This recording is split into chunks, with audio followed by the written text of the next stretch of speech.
I listen to the show every single Breakfast Club? God damn it, the Breakfast Club. Put that ass up on the Breakfast Club. Tell us, baby. You can't say Breakfast Club without the Breakfast Club. You're like this rare air. You got platforms and partners all over the place because your demand is so high. People want to be in business with the Breakfast Club. I don't think white people know how popular you guys are. DJ Envy, Charlamagne the God. Yeah, you guys really are like the hip-hop early morning, late night talk show. Y'all know what y'all talking about.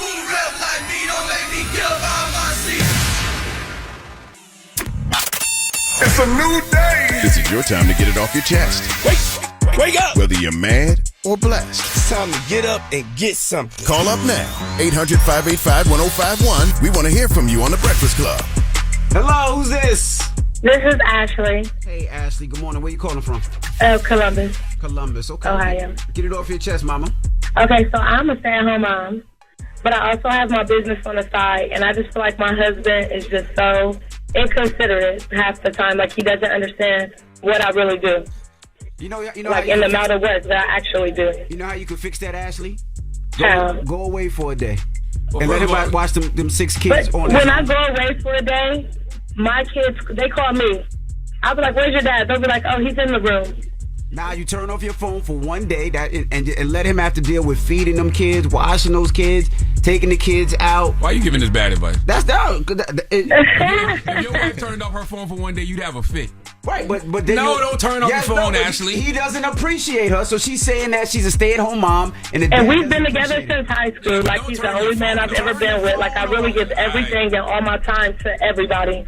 My kids and him. Do not turn your phone off for your relax husband, man. And let him have to take care of the kids. And I bet you when you come back, he'll be like, baby, please don't leave. Baby. Don't turn your phone off for your husband, man. Do not listen to Envy, because Envy would have a fit if Gia turned off the phone for him for one day. Straight out. But I would check my wife. I know how hard it is. If 6 kids, you still would have a fit if she turned her phone off for a day. Imagine calling your wife. Imagine how many times we call our wife a day and we can't get in touch with her for 24 hours. He don't respect his wife, so Man, he got to cut learn it to out. respect. I agree. He does have to But learn she's respect. speaking for her, and you're speaking for you. So you respect your wife, but that doesn't speak to how she feel about what you presenting her. Mm-hmm. So he could think he's respecting her, and she may not feel it. That's true. But I voiced that, too, because I do understand that communication is key.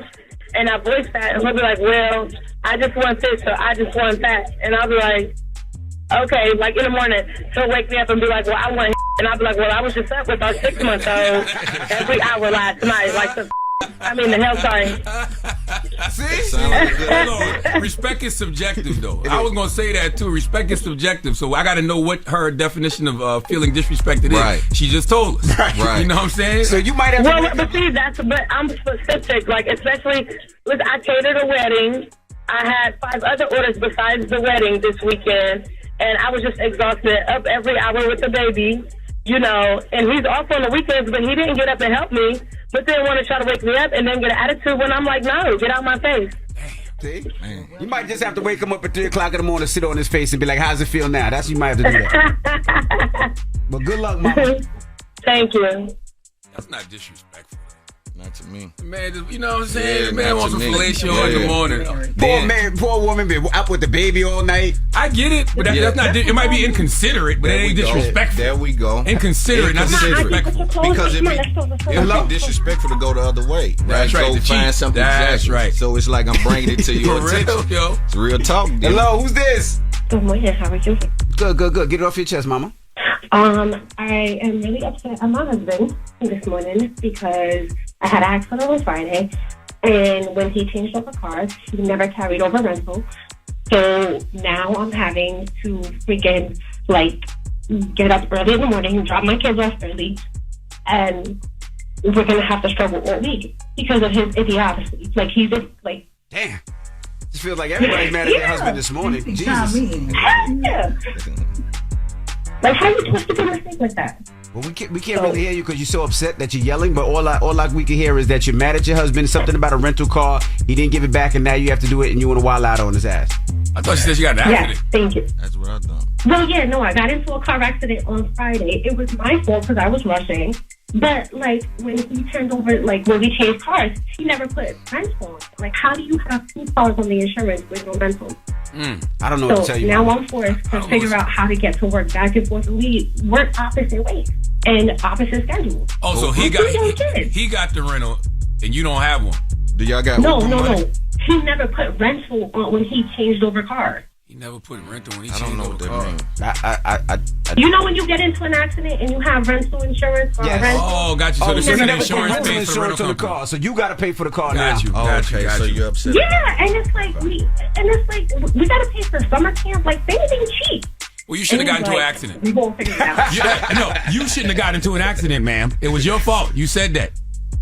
But you know what? Okay, yeah, it was my fault. But however, this is why we have insurance. This is why we put options on there. What if somebody would have hit me? It sounds like all of y'all. It sounds like both of y'all blaming each other for things that are out of y'all control, and that's whack. Yeah, I mean, you should have put insurance on your car, but people do that because they be like, I'm never gonna get in an accident. Why I gotta pay this extra for insurance? And then Same way you shouldn't have got into an accident. He probably should have had insurance, but there's no need for y'all to be pointing the finger at each other. I understand that, but like now our kids have to be up at 6 a.m. to go drop me off at work. That's not fair. You got to figure it out, though. That's life. You know what I'm saying? You got to figure out how to pivot in life. So y'all arguing now? Yes. Have a good one, mama. Get it off your chest. 800-585-1051. If you need to vent, hit us up now. It's The Breakfast Club. Good morning. The Breakfast Club. This is your time to get it off your chest. Keep calling. 800-585-1051. We want to hear from you on The Breakfast Club. Hello, who's this? Oh, this is King. Hey, what's up, brother? Get it off your chest. Hey, I'm just part of the older generation, expecting that the younger generation should retire the same age as them. Because I'm at work and I see these guys, 60-some years old, working. And they old, man. I'm just like, man, I can't be that old when I retire. Well, you know what they say? Well, somebody told me back in the day, retirement is not an age, it's an income. I don't even know if I believe that anymore because there's people I know that make mad money, but they just love what they do. Yeah, a lot of people love to work. And then a lot of people, honestly don't know how to prepare for the future. You also got to think, this is the generation where we're starting to learn more about financial freedom. So a lot of times, the generation before us didn't actually know how to retire, didn't know how to save so they can retire. So some people still have to work. That's why when you see sometimes when you go into those supermarkets and you go to those places and you see an older person working, you got to give them patience and help them out because sometimes they're there because they have to and they're just trying to get by like everybody else. Yeah, and you know what they say when you stop moving, you start to die. Yeah, so some people just want to keep. Some people want to keep moving. I guess that's maybe the profession I'm in, right? I'm an electrician. I'm in a trade out of Vegas right now. And, I mean, these guys just don't want to retire. They feel like if they retire, they're going to die. Yeah, I mean, that could be it too. I mean... And I'll be honest, I'd rather mess with an older electrician or older mechanic or an older doctor because a lot of times they didn't seen everything. They done been through it. You don't feel like that about your president? Well, you don't feel like that about listen, he should have retired. I feel like there should be an age cap on presidents just like they got term. If you ask me. See, y'all want everything else aged. You want your cognac aged, your electrician aged, but when it comes to your president, you don't want no old president. But, usually a mechanic or electrician, like they've been through everything to see what works and what doesn't work. And a lot of this new generation, they rely on AI or computers to see what's wrong. Yeah. I'd rather them tell me, but the president, he keep falling. Your president definitely keeps falling. I told you the president need a caregiver. Hello, who's this? Good morning. I can hear you now. Good morning, mama. Get it off your chest. Good morning. This is the bus driver. Peace, bus driver. What's up, bus driver? My bus driver from the Envy, Bronx. I want my picture. Huh? Envy, I want my picture. Oh, I'm going to post a picture. That's right. Yeah, I ran into you at the airport. We were heading to Aruba, right? Right. How you doing, man? You being safe out there? This is our bus driver from the Bronx. Yeah, I'm being safe. Just called to say good morning, that's all. You just called to say good morning. All right, you be Good safe morning out there. to you. Every day is something different, in the Bronx especially. In the Bronx. The Bronx. Well, be safe out there, mama. The Bronx is horrible. Yeah, but then you be the same person screaming BX at a show. BX, BX. No, I don't. I be trying to duck. When they say BX, I be ducking. They say Brooklyn, I be like, yes. But get it off your chest. 800-585-1051. If you need to vent, hit us up now. It's The Breakfast Club. Good morning. The Breakfast Club. Morning morning, everybody. It's DJ NV, Charlamagne the Guy. We are the Breakfast Club. We got our guest co-host, Just Hilarious here. Yes, indeed. And we got our special guest, Tyler Lepley here. Good morning. What's up, y'all? Long way from ringside, my brother. Long way from ringside, man. Shout out to Russ Parr, dog. Salute to Russ Parr. That's when I first met Charlamagne. Yeah. Y'all know he's a good actor? Oh, Charlamagne? Yeah. That's a goddamn lie. You ain't never seen ringside? You ain't never seen him act? Should have won an Oscar. That's a goddamn lie. That's where I first met this man. I ain't gonna lie, dog. He showed up professional. He knew his lines. And he had a few of them. Yeah. Too many. One line. How many lines? Had a couple But I ain't scenes. gonna lie, bro. You really showed up and did your thing. He was a true professional. That's when I met him, like, I don't know, 8 years ago. Now we Yeah, gonna that think was a he's while ago. Morris That was a while Chestnut. back. The things that came up for Now you you. think he Morris Chestnut Yeah, now. yeah. First of all, Morris Chestnut thinks that I'm him. Okay? That's what he said. I didn't make this up. He started that. Yeah. But things have been on the up since then for you, though, brother. Man, you know, it's always good to have a job. You know what I'm saying? Let's go back to the beginning for people that don't know who you are. Yeah. Young man from Philly, had football dreams, Once upon a time. high school to football, college to football, and then decided that football wasn't the key, the answer. Yeah, you know, a lot of times, like, you know, our losses can really be lessons if you got enough, you know, if you can really see it for what it is. So it's like, you know, I just always thought I was going to play, you know, football in the NFL, whatnot, like since a little boy. You know, went all the way through Pop Warner, got a scholarship and whatnot. But it's like, you know, what I figured out is that it's not all about having a skill set. And this really crosses genres anyway. You know what I'm saying? You got to know the right people. You got to have the right politics going on. And, you know, I had a couple injuries. I was getting a little bit of trouble. You know, I didn't end up making it. But, you know, in hindsight, it definitely was one of my biggest lessons. You an Eagles fan? Oh, for sure. Lee Green. That was a tough loss. Congratulations. Yeah. I'm a Cowboy fan. Congratulations. So then you a friend of y'all invited you to LA. Blind. Yeah, you know, it was very blind, but I had the blindfold on me already. So like I said, I got in a little bit of trouble. Couldn't get a job. I couldn't really figure nothing out. I had two friends. They really like, you know, I call them cousins, but you know, not by blood. Yeah. But We black, we understand. I got you. You know, Uncle Rodney ain't really your dad's brother. You know what I'm saying? Right. You started training out in LA. Yeah, so they were. Did you know box- anything about training, or you just like, well, I football train, so this is what I'm hell gonna do? nah. But the cats I'm talking about, shout out to Leon and Leroy. They were boxers, so I kind of just hanging around the gym, finessed the job, personal training. So somebody came up and just asked me to audition. Super small role. I hope it never sees the light of day. I appreciate it. It's not on TV? Nah, hell no. Yeah, It's called Super Slumber Horror Movie or something crazy. Slumber Party Slaughter. Yeah, Slumber They Party. didn't even make TV. It's It's The more your star rise, it's going to come out. It's gonna come out. Somebody going to put it on Amazon or something. Yo, it's funny. One of the producers in the back, he's like, I think it's a porno. I was like, it's not a porno. And you know, so I showed up, I did it, I booked it, and it wasn't enough, you know, a couple $1,000, but it was enough to kind of pique my interest.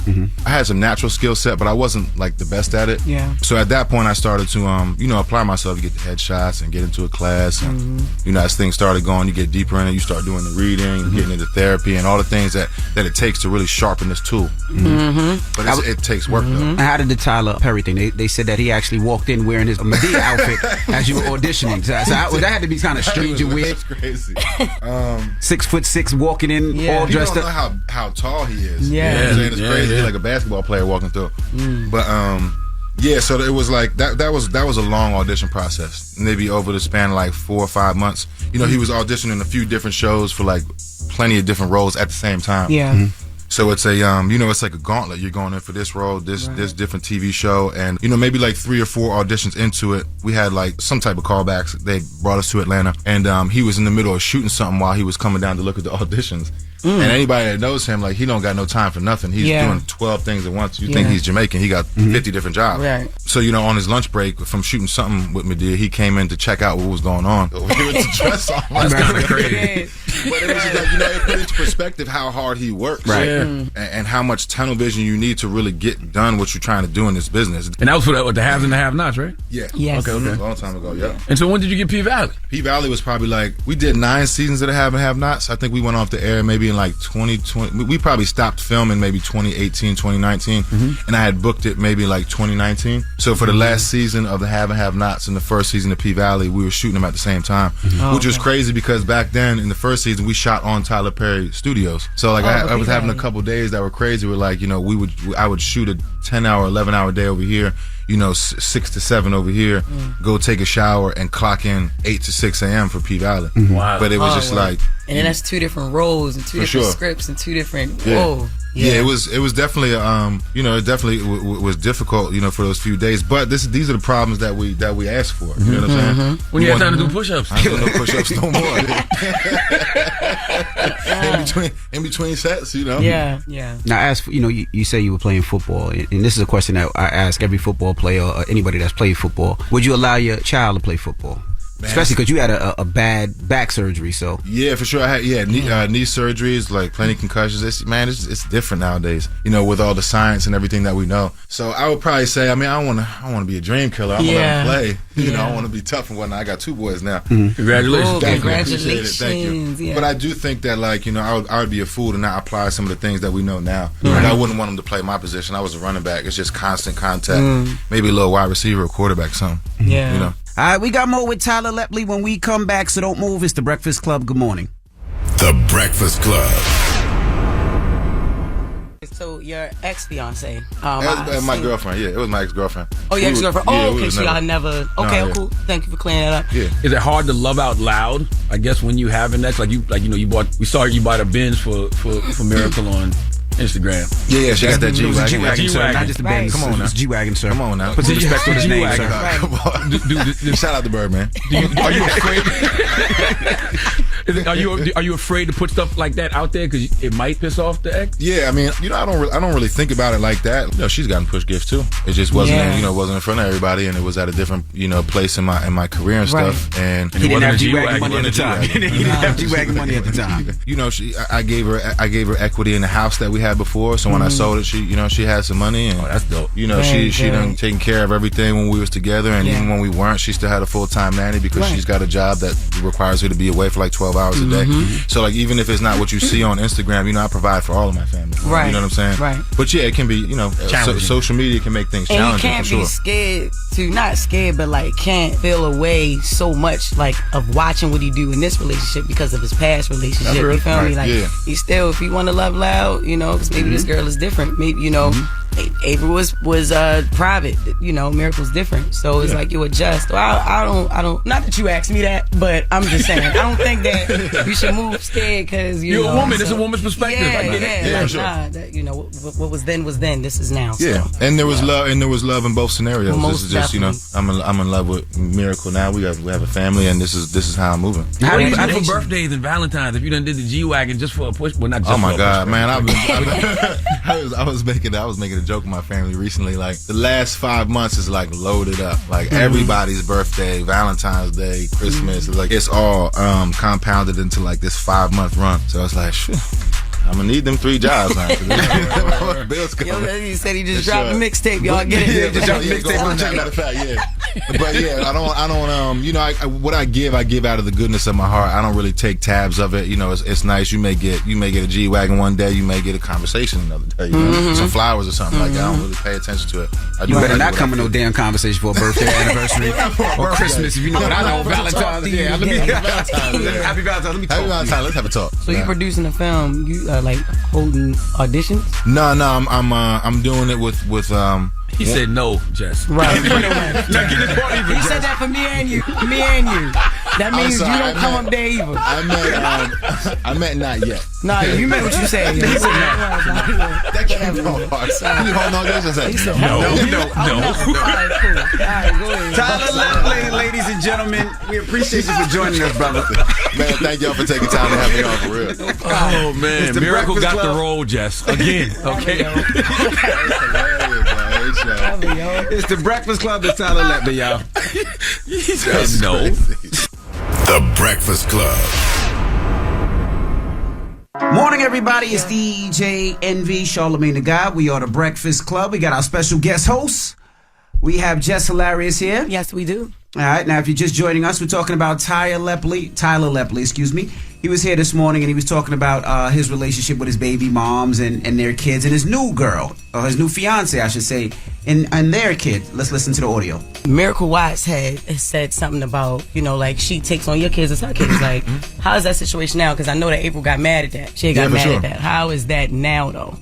You know, it's a process. You know, it's like it's definitely better than it was. Yeah. It's still got a little way to go. As much as I would not like it to be like that. You know, I can't rush anything because this is, you know, again, the problems of the man in the arena. It kind of happens like this. The one thing I will say is that, again, that's the mother of two of my children. You know what I'm saying? I have nothing but love and respect for her. So, you know, I give her grace and patience as she figures out what she got to feel herself through. You know, but I would want for somebody to treat my kid like that, like my kid is theirs. You know what I'm saying? Yeah, for sure. Yeah. It's an interesting conversation, you know what I mean?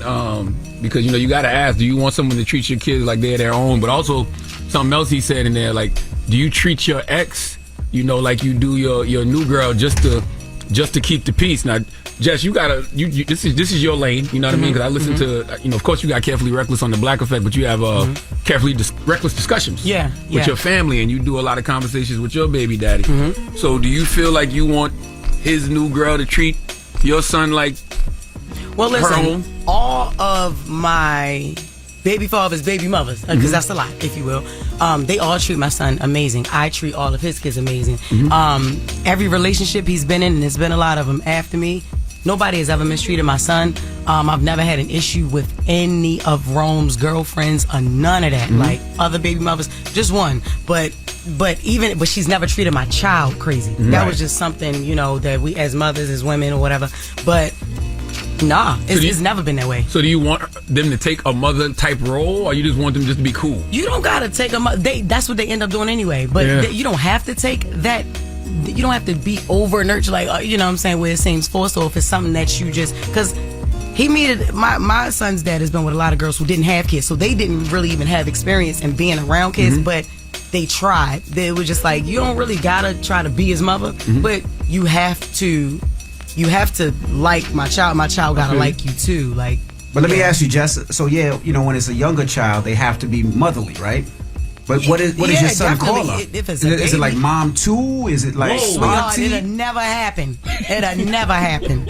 He better not ever call nobody else no mom. Not mom too. Mom too. Mom too. Okay. Last day, huh? Mom. I don't care. Mom 2, 3, whatever. No, 8 is. I'm the first and only mom. He can call them Miss whatever, because you got to put a handle on it. I don't care how young the girl is, whatever. Is gonna be Miss whatever her name is. Now what about you know, Tyler bought his Miracle or G-Wagon, right? And I asked him, like, you know, just to keep the peace, do you do stuff like that for your other baby moms? Is that expected of a man? Because you think about when people get divorced, you know, they got to make sure that their ex is set up the same way they're set up. I think they should. You know? And I'm gonna tell you why. Because you don't want your one kid to be driving in a G63 G-Wagon, and that's $180,000, and the other kid to be driving in a Ford Escort. What is wrong with Ford Escort? Look, yo, listen, man. Why would you say that? Word up. You know people listening to us in Ford Escorts? Say a Prius. Okay, a Prius. Yeah. Priuses are amazing too. I want one. Nah, not if my brother got a G63. That's what I'm saying. And I'm pulling up. Yeah. I get what you're saying. I'm pulling up in that. No. So you saying you have to do that? If I got an ex and she got kids of mine, she got to be riding the same way my new woman is riding. And I don't agree with that. I don't know what Envy is saying over there, but I'm in a new relationship. My responsibility is my kids and me protecting. But the kids gonna still be in the Prius. Yeah, that's what I'm saying. Your kids gonna be pulling up in the Prius. As long as they not driving, they in the back. It's about the person driving. You in the back, so you good. You don't got no bills. You ain't got nothing to worry about. You still on 4 wheels. Now, I'm not saying you got to have another a Mercedes, but give me something that the kids feel comfortable in and not making fun of. Listen, we grew up different, whatever. But he didn't buy the kids a G-Wagon. He bought Miracle a G-Wagon. Yeah. The baby wasn't even in. But the baby gonna be in the G-Wagon, That baby don't know nothing about no G-Wagon. That's true. It ain't that. Y'all Them kids know it. Like, your son is in 5th grade. He knows the difference between a G-Wagon and a Prius. I'm telling you, my kids ain't... All right, yo. Listen, I don't care. I said what I said. That's it. All right, let's go to the phone line. Jess' son definitely know the difference between the G-Wagon and the Prius. That ain't the point. I gave that man $300 for his birthday. He ain't want that. No, you gave it back? I have a G-Wagon, and I also have, I forgot the name of whatever my other Benz is. I got both of them, right? Shut up. But my baby father, he got a nice little Acura. You know what I'm saying? So we showing my son the best of both worlds. You know what I'm saying? Tyler, little kids, they gonna know the best of both. That's it. Man, you so stupid. Hello, who's this? This is Shaquana. Hey, Shaquana. Hey guys, good morning. Yes, what race she is? I knew y'all wanted to get so bad, but she already sound like she mad. I ain't trying to play with Shaquane. Good morning, Shaquane. It's Shaquana. I'm just messing with you. Don't play with her. Don't play with her. Don't play with her. Don't play with her. What's your thoughts, Mama? Honestly, I just want to weigh in and say it depends on how long you've been with the person, because I have an ex who would take our kids around his girlfriend he just met like a week ago. And I feel that's something you shouldn't do. But if you're serious with the person and you feel like you got a future with them, I mean, I see nothing wrong with it. But on a standstill, it is a lot of crazy people in the world. Yeah. And you got to be cautious. A lot of people harming kids and doing crazy things to kids. So that's where I'm with it. Like, if you think you're going to be with that person long term and you dating for a minute and you get to know each other, you're talking about y'all kids, okay. But on your first date, you're not taking the kids to Chuck E. Cheese to play together because y'all both got kids. I agree. Right.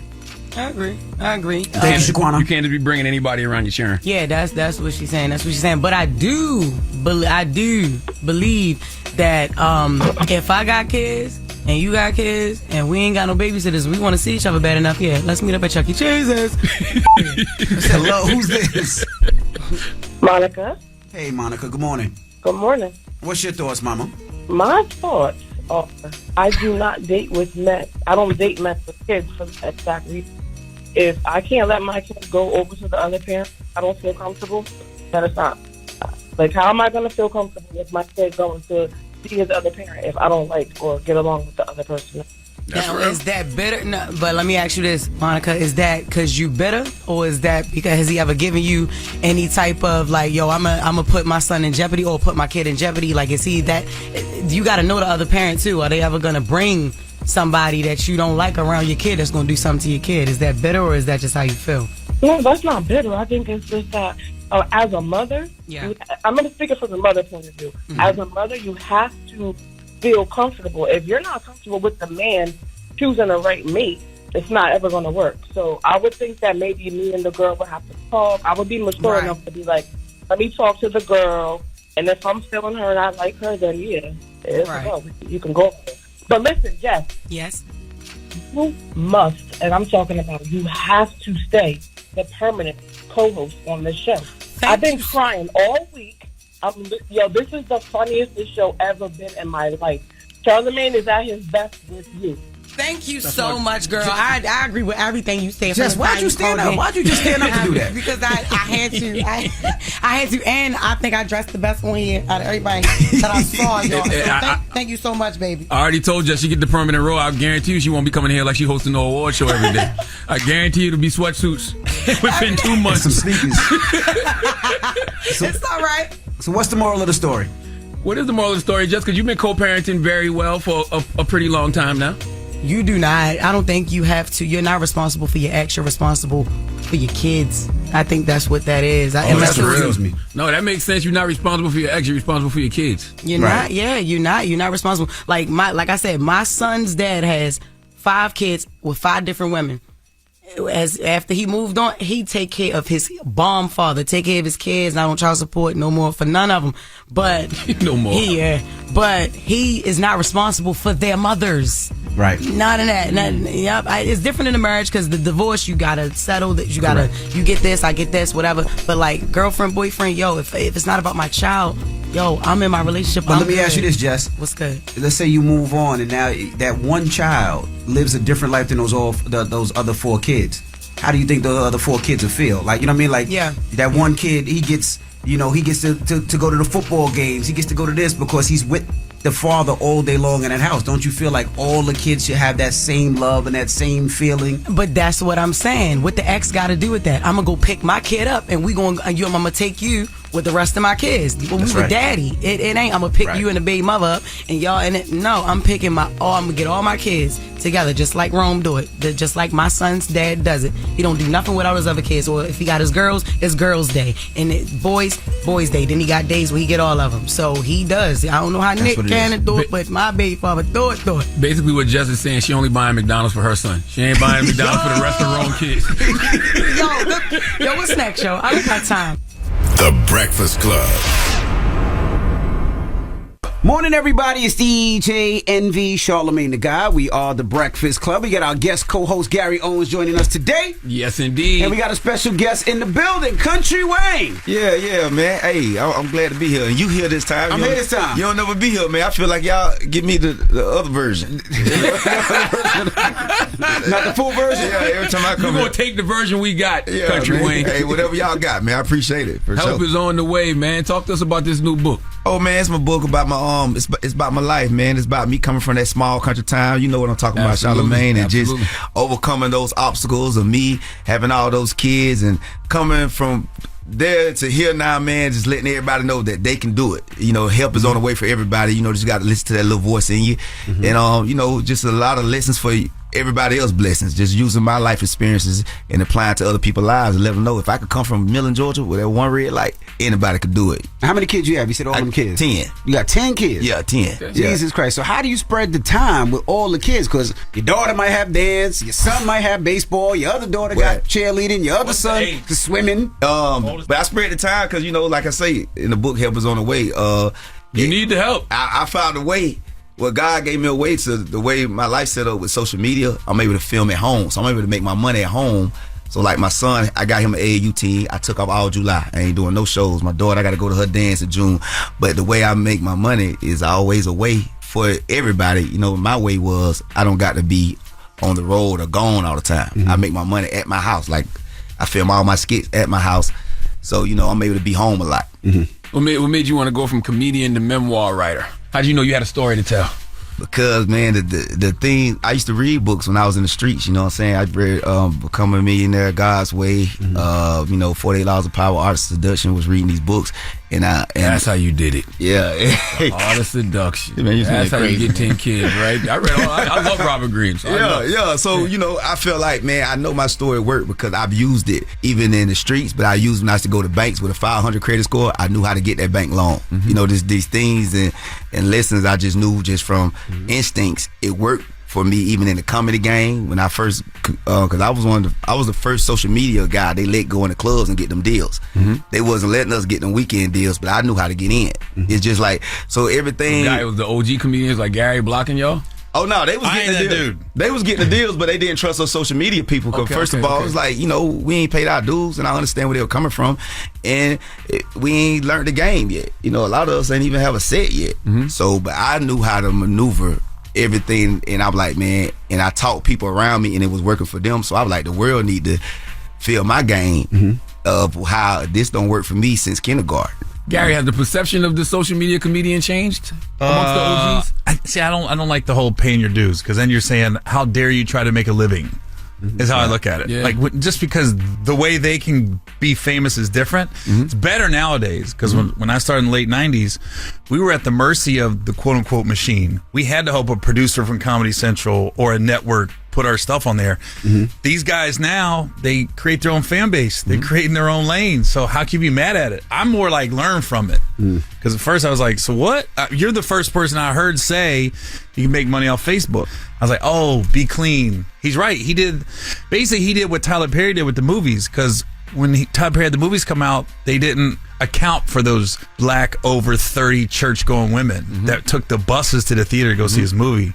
It's basically what he's doing with social media, is what he's saying. Like, he's taking into account that audience. Right. So I'm not mad at it. You ain't got no choice. Well, there's enough for everybody. He done won. All right, he laying y'all down. I can be mad at it. I can be frustrated. You can't tell me how I'm gonna feel. Nah, Gary, what are you talking about? Nah, Gary always showed love. I ain't gonna lie, man. Me and Gary, it was a couple of them out there, but I didn't care. I was one of the ones. I was waiting on somebody to try me. Yeah. Like I like Gary say, bro. We come on, man. We come from, most of us, you know what I'm saying, black. No disrespect, Gary, but you one of us. You know what I mean? But man, we try. Disrespect. We come from the bottom. Yeah, we making a living. I'm not. What was the population of your town growing up? Man, like 3,000. Mine was 7,000. Yeah. So I'm like, man, somebody, them comedians. Jesus. Steve Brown called me. He was one of the ones I first started. Everybody I had a problem with, I called on the phone. Really? Don't play with me like that. Like, I don't play like that, man. We all trying to make a living. So how would they have a problem with you? They box you out where you can't? No, man. Like, they all online to my social media people, man. This is art. Man, don't you messing with people money. It's people I don't think good. But I'm never finna get online and say nothing about no artists, because I'm missing, you know what I'm saying? That ain't my lane, because them people eat, and the people got to feed kids. And coming from the streets, you respect that. I at least ain't selling dope. And I was selling dope the whole time. So I went from the stage, selling dope to on the stage the next day. I'm like, man, don't play. I don't play. Who's some of the people you had to call, like, y'all might be cool now, that you had to call and be like, hey? Steve Brown was one of them.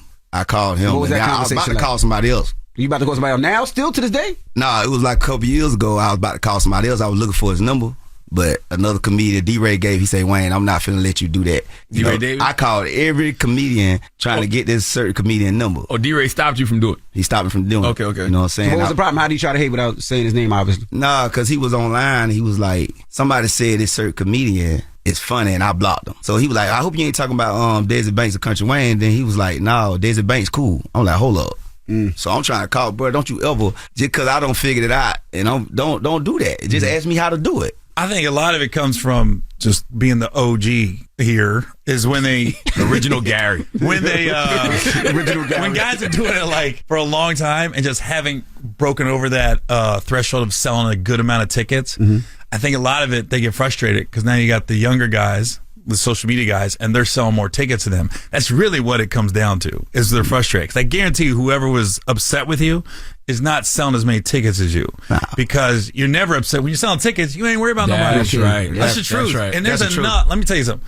You get in this game long enough, there's enough for everybody. Yes. You can be in the same city as somebody. Yes. You're both selling tickets. Exactly. Why be upset? A lot of that is just jealousy and envy, man. That's literally all it is. But man, I just feel like, man, nobody ain't got time for that. But all the OGs who like Gary, who was already doing their thing, and Kevin Hart, Cedric Entertainer. Y'all show love. Everybody was showing love, but it was the ones that quite ain't been in the game a long time, and that's your fault. They can hate on Kevin Hart all they want, but I tell everybody, they be like, Kevin Hart ain't that funny. I'm like, bro, everybody got to be real.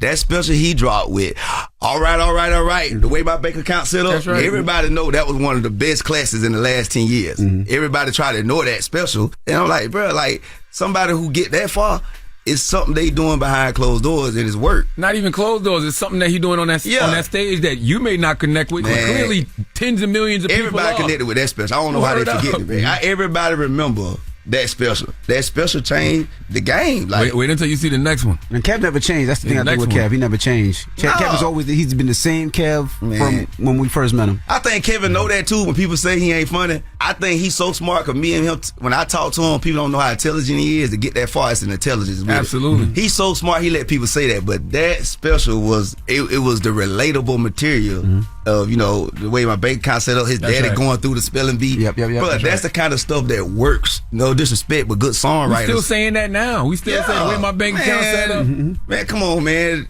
Stop hating, Gary. Yo, Kevin funny. What? He's smart. I'm listening. Talented. No, I'm just saying. I'm just listening, bro. Now, granted, I didn't think it was that good. He's putting a little on it. I'm talking about that special. I ain't know. I ain't gonna say it on my chest. I ain't saying it with my chest or nothing like that. Now all of them want, to me, all of them want like that. Gary. Not all of them, but I'm talking about that. That special right there was, you know what I mean? It was different. All right, we got more with Country Wayne. When we come back, don't move. It's the Breakfast Club. Good morning. Morning, everybody. It's DJ Envy, Charlamagne the Guy. We are the Breakfast Club. We got our guest co-host, Gary Owens, with us. Jess Hilarious is here, but she wasn't here for the interview yesterday. But we still kicking it with Country Wayne. You got a chapter in your book called The Player Life. Yeah. Is Country Wayne built for a relationship? Oh, yeah, I'm definitely built for a relationship. How many at one time? No, I'm really built for a monogamous relationship. You know what I mean? It's just that, I don't work on myself enough. I tell the woman got to be ready.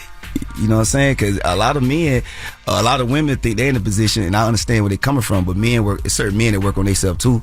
And there's certain women, it got to be a certain woman who don't want the world. Because I don't care about the world. So if we care about us, I'm ready to be in a relationship. And I've been in relationships all my life. Just confused me. This is my first time. It's my confusion. That's what the player do. You know what I'm saying? Confused. Something like this. I think I'm pregnant right now. Yeah, I was confused.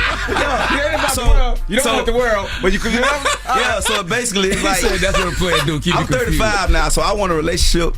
The answer was no. I'm ready. I love relationships. Relationships are amazing. We know you love relationships. That's obvious. Yeah, but I love that. Can you woman be in a committed one with one woman? Because you get more out of that relationship when that woman feel like you committed and you committed to her. I don't believe you, Country Wayne. Yeah, you got to prove it. I've been in relationships, man. We know that, but they didn't work out. I just left. Oh, you? Oh, okay. Oh, ain't nobody ever left me.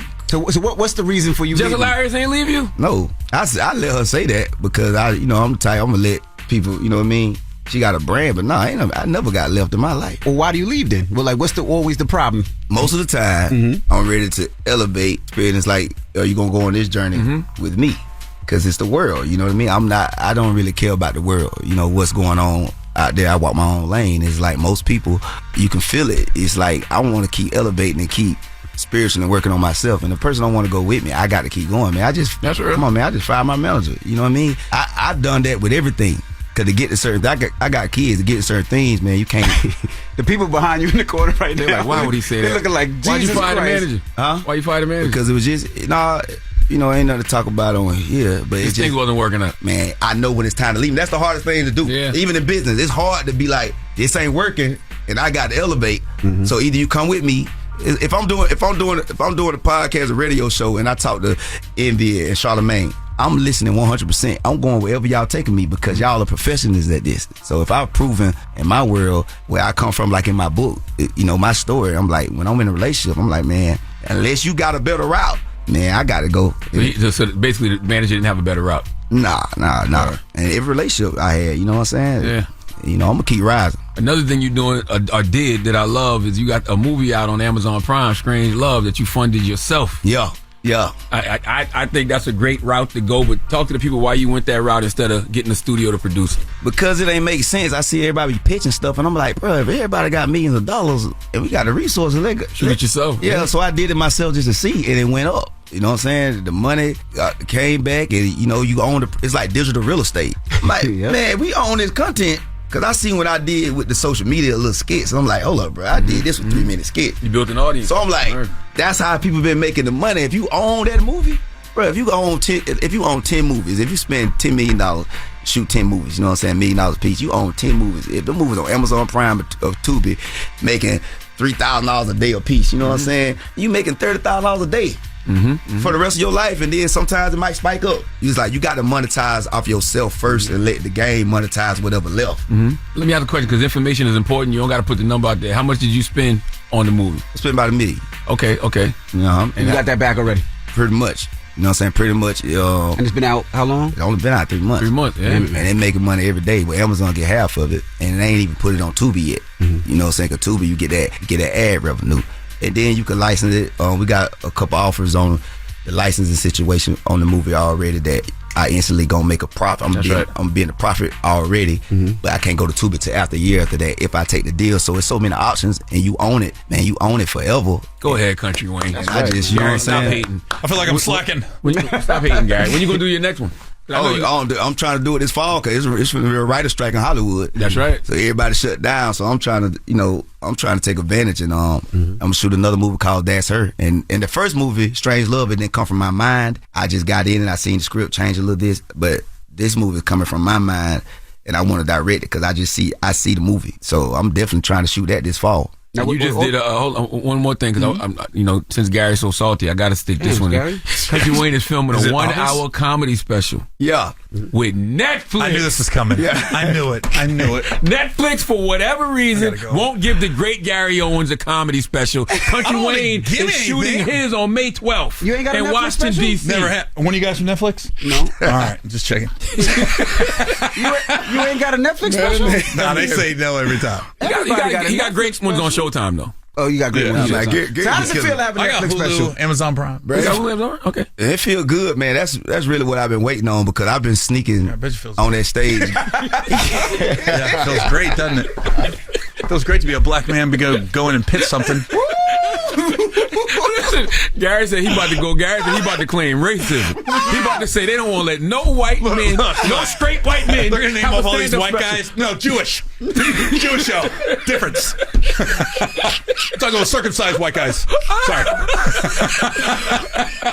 We'll come up with crazy reasons why we can't get a special. No. Oh man, he's under 6 foot. Left-handed, bro. Oh man, give him some game, Country Wayne. How did it come about? No, man. Does Netflix call you? No, it's some of the stuff I use in the book all my life. I just played it. Things happen, man. Things happen, and the opportunity came up. That's what I've been waiting on the whole time. You know, just waiting on that, huh? They've been calling him. How long you been waiting? Freaking internet comics. You know, my nerves, bro. Hold on. Hey, Steve Brown. Yeah, man. Steve.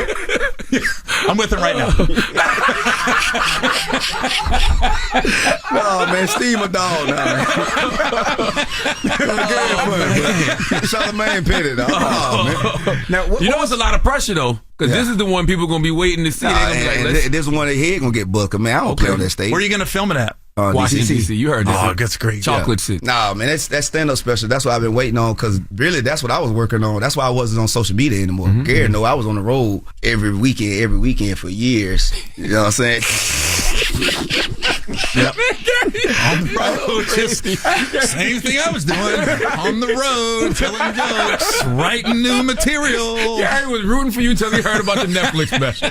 I saw the questions. I go, hope we skip over that. Let's get back to you and Jess.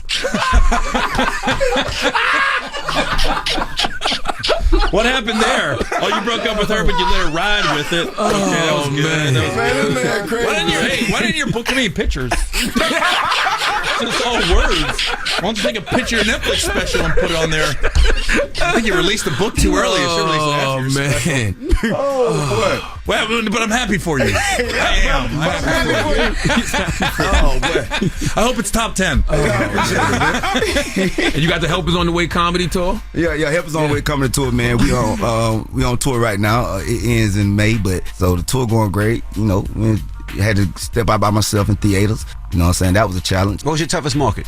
Toughest market? To my, like, selling tickets wise? Yeah. Like Denver, only sold like 1,500 tickets. You know what I'm saying? I bet you sold out in Denver, huh, Gary? Crushing. I'm like this. Places like Denver, you know what I'm saying? Gosh. Yeah, it's a little different that way. Not Denver's a tough market. All right, we got more with Country Wayne. When we come back, it's the Breakfast Club. Good morning. Morning, everybody. It's DJ Envy, Charlamagne the Guy. We are the Breakfast Club. We got our guest co-host, Gary Owens, with us. Jess Hilarious is here, but she wasn't here for the interview yesterday. But we still kicking it with Country Wayne. I was going to ask you, out of your skits, I got two questions. What was the big skit that made you pop, that made people realize, that went viral? And two, what was the hardest skit to do it? Because sometimes you do it with different artists, celebrities. What was the hardest one to do with a celebrity? Let me see. The first skit that popped me off when I had to fake like I like a girlfriend's cooking. I only got like 2,000 off it, but that was the one that made me go viral. And the hardest one to do probably was Boosie. It was kind of hard because I made it to his house before he made it up. Like, so we was waiting on Boosie at his own house. At his own house, I seen everybody but Boosie. I seen his cousins and his homeboy, and I don't know where Boosie at. But T.I., we was in the hood, so that was pretty hard because like we need to hurry up. And he was late, and we in the real hood because I did them both with my character Drip. So those two were probably the hardest to do with a celebrity. But T.I. probably because the environment we was in at the time.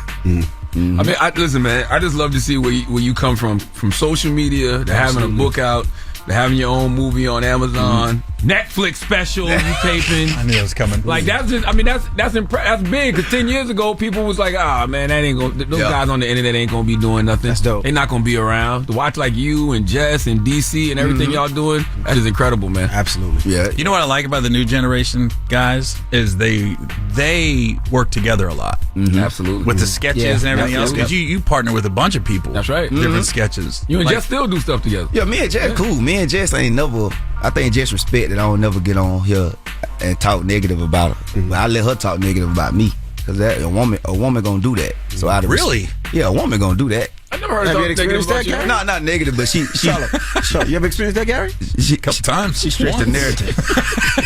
But no, man, as a woman, man, I'm respect. You know what I'm saying? So me and Jess cool. Cause I think she just respected that. Yeah. You know what I'm saying? I'm never gonna get on here and say nothing about no woman. Period. In a negative manner. Would you ever let like an older comedian open up for you, something like that? Yeah, if they cool with that. Like, if they don't have a Netflix special. Nah, bro. Me and Gary ever go into it. Talking about Gary. Who said Gary? Damn, Gary. Y'all so funny. Nah, man. Damn, when people think no Netflix special, they think you, Gary. No, That's crazy. Gary Owens, man. That's a legend. Gary Owens is a legend. Let's get Gary, man. You know, Gary, shoot, he the only one that go out there, new material. A lot of people don't do that. Gary come out there and give you them new jokes. I get bored. Special after special and just And then, you know, Gary's a legend for real. Thanks for noticing that. Country Wayne. I wish somebody at Netflix would notice. Somebody You really want that, though? What? Gary? You really want a Netflix? What does that do? I don't know. I just never had one. So I don't know what it would do. Charlamagne? What do you mean, what would it do? I don't know. Because I get told no. I don't think Gary really need it. I think internet, us from the internet need it more because nobody don't know whether we're funny or not unless the people came to see us. Yeah. So it's like, that's our like audition to the world. Because we got our fan base, but now you got to see the world get to see. And if you pop on Netflix, man, you finally get absolutely that thing or that that stand up reputation. And you might bring in a whole new audience because there's people that go on Netflix just to see who's doing new stand-ups. You're like, who's this Country Wayne? Exactly. That's the part. For me, I think Netflix would probably help the international market. So right now, I'm pretty much doing really great in the United States. I see the guys going overseas. I'm like, I bet you that's Netflix. Got you. Yeah, that Netflix different. You been overseas yet, Wayne? Oh, nah. Okay. I never been out of the country in my life. I went to film. I went to film a TV show with Lisa Kudrow and Tagoe Waititi. Excuse me? What was that last name? You say Tagoe Waititi? Like we're just gonna let that slide, huh? Nobody's gonna question who that is. Who the hell is Tagoe Waititi? Does he have a Netflix special? Or she? Tagoe Waititi, he's like the biggest director in the game right now. Man, he did Thor. Oh, my fault. I screwed myself. No, I do know. I met him before. Wait, what? I met him before. He the man right now. Tagoe Waititi. I met him. Oh, he like my fault. I said take a TT. He Indian, right? Yeah, he from New Zealand. New Zealand, yeah. I met him before. I misheard that. Yeah, but he the man right now. Like but he got the game. My fault. Oh yeah, I know who you're talking about. He's cool with the president of Netflix. You never get too late. What are you talking about? I got Deion Taylor, baby. No, there you go. I got Deion Taylor. Deion Taylor, baby. Salute to Deion Taylor, my dog. Yeah. So how do you find time between touring and movies and writing books just to still have a social life, man? Because you gotta have material to draw off, right? Yeah. I like to talk to people on the phone and all that. I got a lot of people that I just talk to on the phone, and really that's why I ain't in a relationship. Cause I talk to a lot of women, and I don't mean I'm even dealing with them. It's just that conversation because they help write my skits, but. The reason why I got a lot of time because I shoot 30 skits in one day. Yeah. You know what I'm saying? So I really don't be with this touring right now. That's why I'm ready to go on tour. That take up most of my time. But when I'm off tour, and I shoot 2 months of videos in 3 days or 4 days. So I be having my time. I be getting that material. When you kick it with women, Country Wayne, do women be like, look, now I don't want to get pregnant? Oh no, they be like, when I kick it with women, you know what I'm saying, be a vibe. And to be honest, I always want to have a lot of kids. Now, it would probably been easier if it would have been with one woman. But, it worked out in the end. And my book talk about that. The mothers of my kids, they stay right around me. We all a family. They got keys in my house. All the kids stay there. They all got a room at my house. So it became like a village, and it's love. You know what I'm saying? Like this kids that go to this mother house, I don't even know about it. The baby mamas, they go like the kids, even when they into it and don't like each other. The kids will be in Panama City with one of the other ones, and they all just a family. They pop up at each other's house. It's a beautiful thing. It turned out to be beautiful, but it didn't. That's why it didn't have to be that way. But that's what the books talks about. How do you get things when your negative world that you created this mess, and then it turns out so beautiful in the end. It's like a painting on the wall. That's what Help Is On The Way is all about. There is no way you know all your kids' first name, middle name, and birthday. Oh, for sure. Let me go. Go. 10. Go. Tony Jamarion Coley, August 2nd, 2005. Tamar Devon Coley, December 31st, 2006. Christiana Coley, her birthday is April 30th. She was born the same 2007. They right behind each other now. Leo and Leo, March. They born 2 weeks apart. You know what I'm saying? Jesus, they born 2 weeks apart in March 2008. And we got Taylor. You know what I'm saying? My extra beautiful and came in a special way. Her birthday August 7th, and she was born 2008, right behind Tamar. Yeah, I just counted 5. And then we got Honest. We got Honest, January the 6th. She was born 2018. And we got Melissa. She was born 2014, December 30th. And we got Kiyomi. You know what I'm saying? We got January 6th, 2021. Yeah. You got 22. My bad. And all of y'all live in the same community. That's good. Yeah. How many mama you got? Kiyomi 5. Kiyomi moved. So she moved back to Kansas City. I moved her mom to Atlanta, but it was hard for her because she had no support. So she just moved back to Kansas City. But everybody, all the rest of us, everybody stay right beside each other. Even one of my daughters, her mom, I got a mama place. She only beat her mom house. She beat my house all the time. But most That's of my a reality show. Yeah, it really is. Yeah, I got 6 and I can't. But no, he said he got his all the baby mamas living in one community. Like, I had to. I love that. That's dope. My intentions were good. I didn't mean to separate those women like that. Just end up having them kids, and I had to stand up on their responsibility. And it turned out to be beautiful in the end because all the kids, they doing good and they living better than I did when I was that age. So you know what I'm saying? And they got the love. But we appreciate you need to sell some books, brother. That's right. Help is on the way. Help is on the way, man. Make it up right now, and we appreciate you for joining us, brother. I appreciate y'all, man. Envy is good to meet you, bro. I feel like I already met you. I don't watch y'all so much. Pleasure. And congratulations, too, brother. Oh no, appreciate it again, man. What's the name of the special gonna be? Help is on the way too? No, the name of the special is gonna be A Woman's Prayer. A Woman's Prayer. Wow. That's what I was going to name mine. Dang it. Well, there goes that. Ladies and gentlemen, it's Country Wayne. It's The Breakfast Club. Good morning. For sure. Appreciate you. Cool. The Breakfast Club. Your mornings will never be the same. Damn, the hee-haw again. It's time for Donkey of the Day. I ain't trying to be donkey today no more. They should be embarrassed by what they already did. I'm not making these people do these things. Called Donkey of the Day, and it really caught me off guard. Damn, Charlamagne, who got the Donkey of the Day today? Well, just hilarious. Donkey of the Day for Wednesday, June 28th goes to an Indianapolis man named Damian Boyce. Let me tell you something about humans real quick. Okay, in life, you meet humans who make you believe in humanity and the future of society. And then there are humans like Damian Boyce who make you look at your watch, read some Bible scriptures, and then look back at your watch like, so, Jesus, when you said you're coming back again? Because it's time. Okay, but if you don't come back, Jesus, I understand that too. Because why would you? All right, Earth is ghetto. All right, this third rock from the sun, this beautiful celestial body moving in an elliptical orbit around a star doesn't deserve any more visits from you, but you, our father, our mother. Oh, boy. Named after the son of the devil living amongst us, God. All right. A lot of us have seen the omen, God, and we don't understand what we did to have to live in a world where people like Damien exist. Would you like to know what Damien did? Yes. Let's go to WTHR for the report, please. Police say last month, outside of a home on Harlan Street on Indy's southeast side, a woman was out checking her mail around 4 o'clock in the morning after her work shift when a man, police later identified as Damian Boyce, approached her, pointed a gun at her, and stole $100 in cash from her. Afterwards, Boyce allegedly asked the victim, with the gun still pointed at her, if she had a boyfriend, and then asked if she would add him on Facebook. Court records show Boyce pointed out his profile to the victim and watched her at him, saying he would pay the money he stole back to her. He then fled the scene on a bicycle. The probable cause affidavit shows that same day the two exchanged Facebook messages. Boyce saying, look, just know I'ma pay you back. It's an expletive way to meet, but expletive. You is too pretty to rob. The victim replied, I believe you, man. I could tell you're sweet. Times just get rough. I know that. Boyce sent more, saying, I feel like a total expletive. I swear I got you. What's your Cash App tag? Or you could send it when I'm ready. Then continued, for real, I'm expletive. We had to meet up on them terms. Come chill with me. I swear I'm not on that type of timing. The victim replied, I do have a man. You know I can't do that, LOL. I wish you the best, though. Jesus Christ. Niggas is going nig.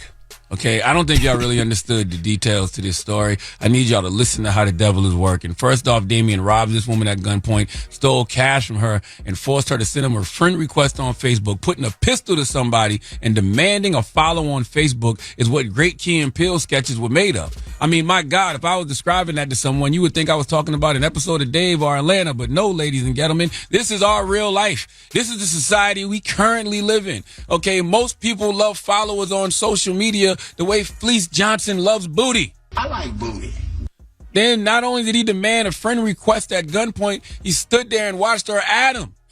He then told her, I'm going to pay you the money back before leaving the scene on a bike. Then started exchanging messages with her on Facebook. The trust that Damien has in humanity is unmatched. People like him make me not trust humans, but he trusts humans enough to rob them and then exchange messages with them on Facebook. This man Damien was talking to this woman the way I grew up talking to strippers. You know you're too pretty to be doing this, right? Damien told the young lady on Facebook, you too pretty to rob? Break yourself! Give me your goddamn number! Come on! Hurry up! Come on! Cool. So, I'm giving you a call about 5 o'clock, all right? Sit, all right? Yeah. All right, sweetheart. Take care of yourself, all right? This man, Damien, hit this young lady on Facebook and asked her what's her Cash App tag. You just robbed me, and now your conscience is kicking in, and you want to give me the money back because you want to go on a date with me? This man really hit her on Facebook and said, for real? I'm effed up about the fact we had to meet on these terms. Come chill with me. I swear I'm not on that type of timing. Young lady, you should be flattered and offended, okay? Flattered that he thinks you're so beautiful that you was, in his words, too pretty to rob. All right, you so pretty, he's trying to find ways to get you your money back, but you should feel offended that this man thinks he has a chance with you in the first place. All right, even though he robbed you and took off on a bike. So not only is he financially handicapped, he doesn't even have a means of transportation, but he thinks he can get with you. This is proof that women can't even be nice to men without men thinking said woman wants to be with him. All right, ladies, let the record show that if a man sees you looking at his story, if a man sees you glancing at him for any reason, if you say hi to some of these men, just breathe in their direction, they will believe that you want to start a whole family with them. All right, Damien thinks this woman is returning his messages because she likes him. No, you idiot. She's lining you up to get arrested, and rightfully so. But I have to give this young lady some credit because she did curve him. She said, I do have a man. You know I can't do that. LOL, I wish you the best, though. When somebody says I wish you the best, though, they don't really wish you the best. Now, Damien Dumbass is in police custody right now, charged with armed robbery, and court documents also show that just last week, Damien was arrested and charged in a separate incident for robbery, resulting in bodily injury and battery by means of a deadly weapon. God bless the victim of that crime, but Damien must have found you extremely ugly. Okay, based off the logic he uses in life, if this woman was too pretty to rob, then the person the week before he robbed and beat must have looked terrible. How cosmetically challenged were you that he didn't even ask for a follow? No friend request, nothing? Look, the moral of the story is, niggas is down here nigging, God. Okay, I know I told you I wouldn't use that word anymore, God, and I don't mean to, but I need you to understand the urgency of what some of your children is down here doing. Please give Damien Boyce the biggest hee-haw. Come on now, God. Jesus. Come on, time to wrap some of this up. Okay. I mean, what did he think? He gonna rob me gunpoint and then hit me up on Facebook like, hey, let's chill, let's hang out? I'm not doing that type of time. That's why we should be extremely terrified of this current society that we live in. Jesus. All right. Well, thank you for that donkey today. Mm-hmm. The Breakfast Club. The Breakfast Club. Turn it up. DJ Envy and Charlamagne the God. I told him I was going to call him on air, though. Hello? Hey, Country Ram, good morning. It's the Breakfast Club. What's up with it? You lied! I know he like, yo, I was just there yesterday. So we opened up the phone lines. You lied, Wayne. 800-585-1051. We're asking people, has your ex ever lied on you? And Jess Hilarious is here, of course, and she's saying you lied on her. He said I lied first. Nah, I ain't never lied on this. She don't lie on me, but I lied on you. What's the first lie I told about you, sweetie? What is it? Well, it's so many of them. I can't count. Oh, God, now it's so many. Hey, I ain't gonna lie, Country Wayne's no player. He's just the way his whole demeanor. But listen, you said you broke up with Jess, Wayne. Yeah, I just left, right? Yeah. Oh, no. All right, so now let me play lawyer, because you said you left. I broke up with you and you left the house that you put me in, by the way, but you left it. Because what else you gonna do with somebody? But what you gonna do? I didn't have to leave you. You was in my house. You left the house after I broke up with you. What else you gonna do when somebody break up? You gonna stay or you gonna leave? Yeah, you know you ain't break up with me. It's all good. All right, Wayne. So you gotta get broke up with one day. It's all good. Yeah, you gotta get broke up with to leave somebody's house, right? Yeah, and that's what happened. So who broke up with who? Who broke up with who, Wayne? I left. Ain't no woman ever broke up. You see what he said? I left. What did he say before we got on air, Carlos? Because we recorded that too. Because we gonna put that out. What did he say? He said, yeah. And I left after that. Yeah, you left after we broke up. After I broke up with you. That's what happened. You supposed to leave. You ain't gonna stay, is you? I can't let you lie 2023 now, dude. It could be 2026. It's gonna be the same. I broke up with you and you left the house, but I still love you and congratulations on your movie and your book. Help is on the way, Wayne. Because help need to be on the way for this liar. Ain't no way. Ain't no way. You better not play with me. And congratulations on your Netflix special too. Stop. That Gary Owens don't got. That Gary Owens don't got. I'm gonna get a Netflix special, and Master P's gonna pay me. Oh, you really playing with me. This sorry ain't even about about Wayne no more. Hang up, because you left. All right, Wayne.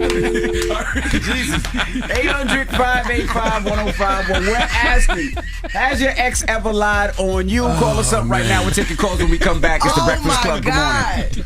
Now, if you're just joining us, we're talking about, has your ex ever lied on you? Now, this conversation comes from Country Wayne and Just Hilarious. Country Wayne was up here wilding. Up here earlier today, and this is what he said about his relationship with Just Hilarious, how it ended. I've been in relationships, man. We know that, but they didn't work out. I just left. Oh, you oh, okay. Oh, ain't nobody ever left me. So what's the reason for you Just leaving? Hilarious ain't leave you? No, I let her say that because I'm the type, I'm gonna let people, you know what I mean?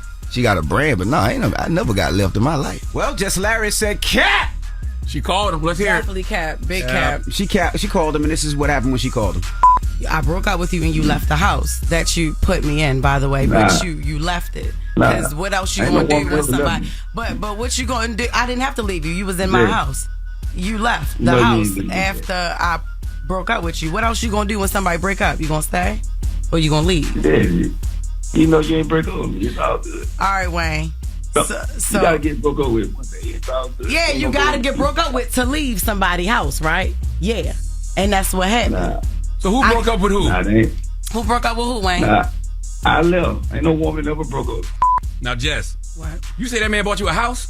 Yes, he did. That's what we all missed in this whole story. I heard that, but I was like, maybe I ain't hear that right. I thought maybe she misspoke because she said that. No, you always talking about somebody misspeaking. That shouldn't be word now. You know, maybe she misspoke. We missed the whole point of this. Was Jess has good poom poom. It got to be. He bought her a house. That's kind of crazy. I'm like, damn. Oh, Jess, you can't really say you broke up with a girl and she bought you a house and get you out the house that you bought. God damn. Yeah. Listen, and no, don't do that because that is not the right narrative that I want to be painted here. I didn't kick him out. We are both adults and we were very adult about the situation. I felt like it was too much. The relationship, it came out. I was a home wrecker, this, that, and the other. He lied, said about, the divorce or whatever. Got the lawyer to call me, tell me that everything was final and all of that. And it was just a lot that I had to deal with daily, coming at me and all of that. And he was very supportive, but he understood. And he was like, I do understand. All right, I'm going to just go back to Atlanta. Yeah, I broke up. I put the breakup in place. Yeah. And then he was like, all right, I'm going to leave. What else you going to do when somebody say it's over? Did you keep the keys to the house? Yeah, did you keep the house? Yeah, damn, I kept the house, all the furniture that he put in it, everything. God damn, I am proud of Jess. Good sister Jess. I'm like this. That's just what it is. It's crazy. I did. Go ahead, Jess. I don't live there no more. I got tenants, but yeah. Wow, Jess. Keep the house a man bought you. Then go buy your own house. That's boss. Hello. Whoa. Stay away from me. Stay away from me. So now, Gary Owen, has an ex ever lied about you? Watch out, but you better watch how you answer this, Gary. Yeah, you right. You right. Don't you say she exaggerated the truth? Okay. What she say, Gary? Want to share? Listen, we on good terms right now. Don't let him be walking you on no bad. I ain't trying to mess it up. We straight right now. She's good. All right. Very good. Ain't no need to ask me an envy that question. We ain't got no exes. Let's go to the phone lines. Hello, who's this? Hello, it's Kevin. Hey, Kev. Now, I'm reading here. It says you were dating a white girl and she lied about you beating her up. That sound about white. Yeah, just about that, man. Yeah, I was in college and dating this girl for a little bit. I went to high school with her. But, I was dating her for about a couple months, and then we broke up for whatever stupid reason. Ended up getting back together a couple weeks later. I'm at our apartment, chilling. And her roommate, I went outside to smoke, and her roommates come home. And they're like, what are you doing here? And I was like, and then I with Christine, what you mean? And she was like, and they were like, you're not supposed to be here. So they go inside. Christine and all of them come out. And she's like, what are you doing here? And I was like, what are you talking about? You said I could stay here. And she was like, nah, you can't be here, da-da-da-da. And then all of a sudden, one of the roommate's boyfriends punched me. We get into a fight. Next day, wake up to the police knocking at my door with a restraining order saying that I beat her up, was selling drugs out of her apartment, and all this other jazz. Damn, all the black basically had to go to court for it. And you got beat up by the roommate. Damn. And I didn't get beat up. Nah, you got beat. I can hear you got beat up. John, okay, so you're black. You're black. Yeah. Half black. Okay. Oh, you half black. Yeah. Oh, so the white side of you got beat up. Yeah. Yeah, the white side may beat up, and the black side came out and held his own. Oh, I know that. And the black side held his own. Thank you, Kevin. Okay, I know that's right. Well, which side was dating the girl? All right. The Breakfast Club, good morning. Good morning, everybody. It's DJ NV, Charlamagne the Guy. We are the Breakfast Club. We got our special guest host. We have Jess Hilarious here. Yes, we do. All right. Now, if you're just joining us, we're talking about Tyler Lepley, excuse me. He was here this morning and he was talking about his relationship with his baby moms and their kids and his new girl, or his new fiance, I should say, and their kid. Let's listen to the audio. Miracle Watts had said something about, like she takes on your kids as her kids. Like, how is that situation now? Because I know that April got mad at that. She got mad at that. How is that now, though? It's a process. It's like it's definitely better than it was. Yeah. It's still got a little way to go. As much as I would not like it to be like that, I can't rush anything because this is, again, the problems of the man in the arena. It kind of happens like this. The one thing I will say is that, again, that's the mother of two of my children. You know what I'm saying? I have nothing but love and respect for her. So I give her grace and patience as she figures out what she got to feel herself through. But I would want for somebody to treat my kid like that, like my kid is theirs. You know what I'm saying? Yeah, for sure. Yeah. It's an interesting conversation. You know what I mean? Because you got to ask: do you want someone to treat your kids like they're their own? But also something else he said in there, like, do you treat your ex, like you do your new girl just to keep the peace? Now, Jess, you gotta. This is your lane. You know what I mean? Because I listen to. Of course, you got Carefully Reckless on the Black Effect, but you have Carefully Reckless discussions. With your family, and you do a lot of conversations with your baby daddy. So, do you feel like you want his new girl to treat your son like her own? All of my baby fathers, baby mothers, because that's a lot, if you will. They all treat my son amazing. I treat all of his kids amazing. Every relationship he's been in, and there's been a lot of them after me, nobody has ever mistreated my son. I've never had an issue with any of Rome's girlfriends or none of that. Like other baby mothers, just one. But she's never treated my child crazy. That was just something, that we as mothers, as women or whatever. But nah, it's never been that way. So do you want them to take a mother type role, or you just want them just to be cool? You don't gotta take a mother. That's what they end up doing anyway. But you don't have to take that. You don't have to be over nurtured, like what I'm saying, where it seems forced, or if it's something that you just because. My son's dad has been with a lot of girls who didn't have kids, so they didn't really even have experience in being around kids, but they tried. They was just like, you don't really gotta try to be his mother, but you have to like my child. My child gotta like you too. Like, but let me ask you, Jess. So when it's a younger child, they have to be motherly, right? But what is your son call her? Is it like mom too? Is it like auntie? It'll never happen. It'll never happen. He better not ever call nobody else no mom. Not mom too. Mom too. Not mom too. Okay. Last day, huh? Yeah.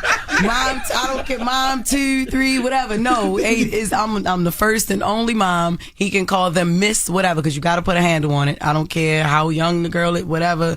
Is gonna be Miss whatever her name is. Now what about Tyler bought his Miracle or G-Wagon, right? And I asked him, like, just to keep the peace, do you do stuff like that for your other baby moms? Is that expected of a man? Because you think about when people get divorced, they got to make sure that their ex is set up the same way they're set up. I think they should. Yeah. And I'm gonna tell you why. Because you don't want your one kid to be driving in a G63 G-Wagon, and that's $180,000, and the other kid to be driving in a Ford Escort. What is wrong with Ford Escort? But look, listen, man. Why would you say that? Word up. What about people listening to us in Ford Escorts? Say a Prius. Okay, a Prius. Yeah. Priuses are amazing too. I want one. Nah, not if my brother got a G63. That's what I'm saying. And I'm pulling up. Yeah. I get what you're saying. I'm pulling up in that. No.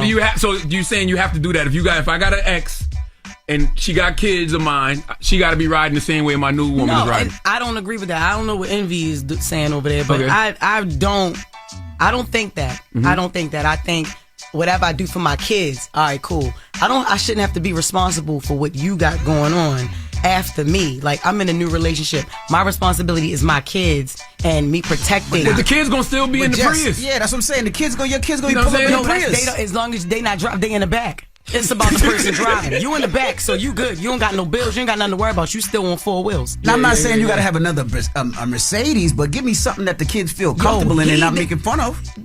Listen, we grew up different, whatever. But he didn't buy the kids a G-Wagon. He bought Miracle a G-Wagon. Yeah. The baby wasn't even But the baby gonna be in the G-Wagon, That baby don't know nothing about no G-Wagon. That's true. It ain't that. Y'all Them looking kids at know it if, different. like, your son is in 5th grade. He knows the difference between a G-Wagon and a Prius. I'm telling you, my kids ain't. All right, yo. Listen, I don't care. I said what I said. That's it. All right, let's go to the phone line. Jeff's son definitely know the difference between the G-Wagon and the I know, Prius. that ain't the point. I gave that man $300 for his birthday. He ain't want that. No, shut up. All right, look, for instance, I have a G-Wagon, and I also have, I forgot the name of whatever my other Benz is. I got both of them, right? Shut up. But my baby father, he got a nice little Acura. You know what I'm saying? So we showing my son the best of both worlds. You know what I'm saying? Tyler, little kids, they gonna know the best of both. That's it. Man, you so stupid. Hello, who's this? This is Shaquana. Hey, Shaquana. Hey, guys. Good morning. Yes. What? Race she is. I knew I wanted to get so bad, but she already sound like she mad. I ain't trying to play with Shaquana. Good morning, Shaquana. It's Shaquana. I'm just messing with you. Don't play with her. Don't play with her. Don't play with her. Don't play with her. What's your thoughts, Mama? Honestly, I just want to weigh in and say it depends on how long you've been with the person, because I have an ex who would take our kids around his girlfriend he just met like a week ago. And I feel that's something you shouldn't do. But if you're serious with the person and you feel like you got a future with them, I mean, I see nothing wrong with it. But on a standstill, it is a lot of crazy people in the world. Yeah. And you got to be cautious. A lot of people harming kids and doing crazy things to kids. So that's where I'm with it. Like, if you think you're going to be with that person long term and you dating for a minute and you get to know each other, you're talking about your kids, okay. But on your first date, you're not taking the kids to Chuck E. Cheese to play together because y'all both got kids. I agree. Right. I agree. Thank you, Shaquana. You can't just be bringing anybody around you, Sharon. Yeah, that's what she's saying. But I do believe that if I got kids and you got kids and we ain't got no babysitters, we want to see each other bad enough. Yeah, let's meet up at Chuck E. Cheese's. Hello, who's this? Monica. Hey, Monica. Good morning. Good morning. What's your thoughts, Mama? My thoughts are, I do not date with men. I don't date men with kids for that exact reason. If I can't let my kids go over to the other parent, I don't feel comfortable, then it's not. Like, how am I going to feel comfortable with my kid going to see his other parent if I don't like or get along with the other person? Now, is that bitter? No, but let me ask you this, Monica. Is that because you bitter, or is that because has he ever given you any type of like, yo, I'm gonna put my son in jeopardy or put my kid in jeopardy? Like, is he that? You got to know the other parent too. Are they ever gonna bring somebody that you don't like around your kid that's gonna do something to your kid? Is that bitter, or is that just how you feel? No, that's not bitter. I think it's just that as a mother, I'm going to speak it from the mother point of view. Mm-hmm. As a mother, you have to feel comfortable. If you're not comfortable with the man choosing the right mate, it's not ever going to work. So I would think that maybe me and the girl would have to talk. I would be mature enough to be like, let me talk to the girl. And if I'm feeling her and I like her, then yeah, you can go for it. But listen, Jess. Yes. You must, and I'm talking about you have to stay the permanent co-host on this show. I've been crying all week. This is the funniest this show ever been in my life. Charlamagne is at his best with you. Thank you so much, girl. I agree with everything you said. Jess, why'd you stand up? Why'd you just stand up to do that? Because I had to. I had to, and I think I dressed the best on here out of everybody that I saw, y'all. So thank you so much, baby. I already told you she get the permanent role. I guarantee you she won't be coming here like she hosting no award show every day. I guarantee you it'll be sweatsuits within 2 months. Some sneakers. It's all right. So what's the moral of the story? What is the moral of the story, Jess? Because you've been co-parenting very well for a pretty long time now. You do not. I don't think you have to. You're not responsible for your ex. You're responsible for your kids. I think that's what that is. That's real. No, that makes sense. You're not responsible for your ex. You're responsible for your kids. You're not. Yeah, you're not. You're not responsible. Like I said, my son's dad has 5 kids with 5 different women. After he moved on, he take care of his bomb father, take care of his kids, not on child support no more for none of them. But no more. But he is not responsible for their mothers. Right. None of that. Yep. It's different in a marriage because the divorce, you gotta settle that. You gotta, you get this, I get this, whatever. But like girlfriend, boyfriend, yo, if it's not about my child, yo, I'm in my relationship. But let me ask you this, Jess. What's good? Let's say you move on, and now that one child lives a different life than those other 4 kids. How do you think the other 4 kids will feel? Like, you know what I mean? Like, that one kid, he gets to go to the football games. He gets to go to this because he's with the father all day long in that house. Don't you feel like all the kids should have that same love and that same feeling? But that's what I'm saying. What the ex got to do with that? I'm gonna go pick my kid up, and I'm gonna take you with the rest of my kids. Well, we were daddy. It ain't. I'm gonna pick you and the baby mother up, and y'all. I'm picking I'm gonna get all my kids together, just like Rome do it. Just like my son's dad does it. He don't do nothing without his other kids. Or if he got his girls, it's girls' day, and boys' day. Then he got days where he get all of them. So he does. I don't know how Nick can do it, but my baby father do it. Basically, what Jess is saying, she only buying McDonald's for her son. She ain't buying McDonald's for the rest of her own kids. Yo, what's next, yo? I don't got time. Breakfast Club, bitches. Y'all finished or y'all done?